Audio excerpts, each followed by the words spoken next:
نحمده ونصلي على رسوله الكريم. أما بعد، فقد قال النبي صلى الله عليه وسلم: الظلم ظلمات يوم القيامة. وقال النبي صلى الله عليه وسلم: الخلق عيال الله، وخير الناس من ينفع لعياله، او كما قال علیہ الصلاۃ والسلام۔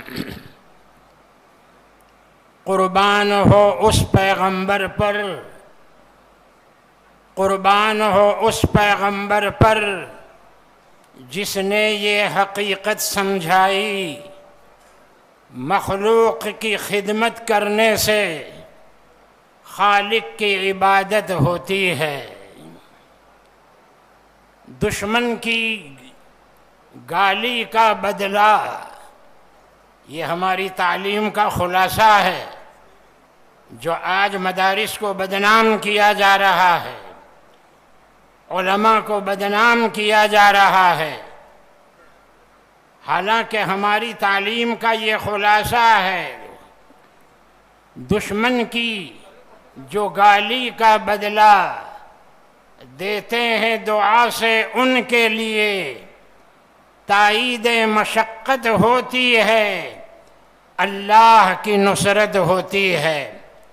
بزرگان محترم، ابھی مولانا نے مدارس اسلامیہ کے تحفظ اور بقا کے لیے ضروری اقدامات کیے جائیں، اس پر یہ تجویز ہمارے سامنے پیش کی۔ میں اس کی تائید کرتا ہوں کہ ضروری اقدامات کیے جائیں۔ عزیزو، مدارس اسلامیہ مسلمانوں کی حفاظت کے قلعے ہیں۔ یہ مدارس اسلامیہ مخلوق کو خالق سے ملانے کا ذریعہ ہیں، اللہ کے بندوں کو اللہ سے ملاتے ہیں اور جوڑ پیدا کرتے ہیں۔ اسی جوڑ پیدا کرنے کے لیے حضرات انبیاء علیہم السلام اور جناب محمد الرسول اللہ صلی اللہ علیہ وسلم کو اس دنیا میں بھیجا گیا۔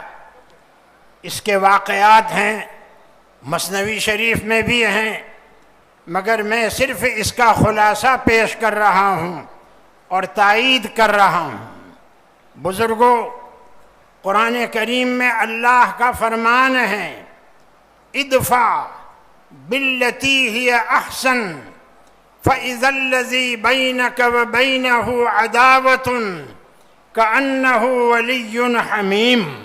ہم کو تو یہ کہا گیا ہے، اللہ رب العزت کا فرمان ہے، آپ دفع کیجئے برائی کو اس طریقے سے جو بہتر طریقہ ہے۔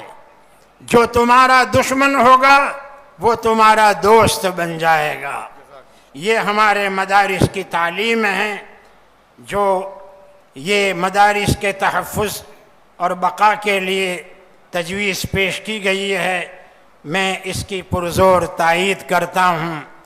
اللہ تعالی ہمارے مدارس عربیہ کی، ہمارے اکابرین کی اور علماء کرام کی اللہ حفاظت فرمائے۔ السلام علیکم۔